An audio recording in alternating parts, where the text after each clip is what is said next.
আমি ১৯৭১ সালে ২৫শে মার্চ দেখিনি, ২০২৪ সালে এসে ১৫ জুলাই দেখেছি, যেটা নির্মমভাবে নানানভাবে ছাত্রছাত্রীদের উপর নির্যাতিত হচ্ছে, তাদের প্রাণ কেড়ে নেওয়া হচ্ছে। এটা কি তাদের উপর ঠিক করা হচ্ছে? তারা কি চেয়েছে? তারা অধিকার চেয়েছে, মেধার যে অধিকার, তারা তো অন্য কিছু চায় নাই। এটা কি আসলেই স্বাধীনতা বাংলাদেশ? স্বাধীন বাংলাদেশকে এটাকে বলে? ১৯৭১ সালে যুদ্ধ করা হয়েছিল আমাদের ভাষার জন্য, আমাদের রাষ্ট্রভাষাকে বাংলা ভাষায় রূপান্তরিত করার জন্য, স্বাধীনভাবে বাঁচার জন্য। বঙ্গবন্ধু শেখ মুজিবুর সহিত তিনি আমাদের যুদ্ধের ঘোষণা দিয়েছিলেন, তিনি আমাদের সঙ্গে ছিলেন যাতে দেশটা স্বাধীন হয়। কিন্তু আজকে ২০২৪ সালে এসে তিনি নাই আমাদের সাথে, তিনি মারা গিয়েছেন। কিন্তু তিনি কি আসলে দেশটা স্বাধীন করে রেখে চলে গেছেন? তিনি কি স্বাধীনতার এই ফল দেখতে চেয়েছিলেন? তিনি যদি আজকে বেঁচে থাকতেন তাহলে কি এই স্বাধীনতার ফল থাকতো? তিনি কি আজকে আমাদের সাথে থাকতেন না? তিনি কি আজকে আমাদের অধিকারকে অধিকারে রূপান্তরিত করে দিতেন না? তিনি কি আজকে থাকলে আমাদের ছাত্রদের উপর যেভাবে নির্যাতিত হচ্ছে, তিনি কি সেটা সহ্য করতে পারতেন? আমার মনে হয় না তিনি কখনো সহ্য করতে পারতেন।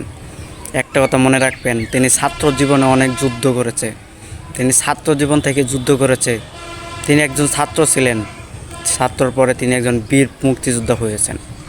আমি বলছি না কারোর প্রতি আঙুল দিয়ে কথা, আমি বলছি ছাত্রদের প্রতি যে নির্যাতিত করা হচ্ছে সেটা কোনোভাবে ঠিক না। আমি নিন্দা জানাই যারা ছাত্রদের প্রতি নির্যাতিত করছে।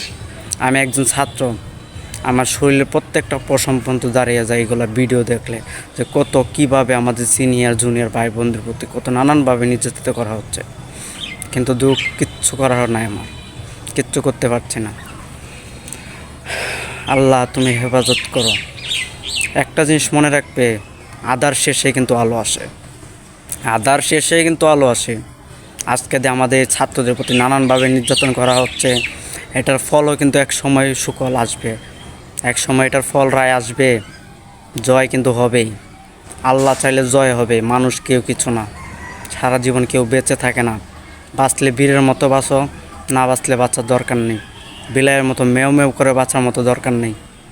একটা জিনিস মনে রাখবে, ছাত্রদের কথা ছিল ছাত্রদের হাতের কলমের কালি দিয়ে খাতা রাঙাবে, কিন্তু এটা কখনো কোথাও লেখা ছিল না যে ছাত্রদের শরীরে রক্ত দিয়ে রাস্তা রাঙাবে। নানানভাবে নির্যাতন করা হচ্ছে ছাত্রদের উপরে। কই তৌহিদ আফ্রিদি, তারা নাকি বন্যার সময় আসে, বিকাশে টাকা দেন, তারা কি আজকে দেখে না ছাত্রদের প্রতি কত নির্যাতন করা হচ্ছে? দেখে না? কত কত মানুষ আছে তারা নাই সাহায্য করে, মানবতা দেখায়। আজকে তাদের মানবতার কি রোগ সৃষ্টি করছে না? তাদের কাছে কি এগুলো ভিডিও পৌঁছায় না? তারা কি চোখে এগুলো ভিডিও দেখে না, নাকি তারা ইগনোর করে দেখে? দিন শেষে একটা কথা বলতে চাই, ছাত্রদের হেফাজত কী করুক না করুক আল্লাহ তাআলা করবে।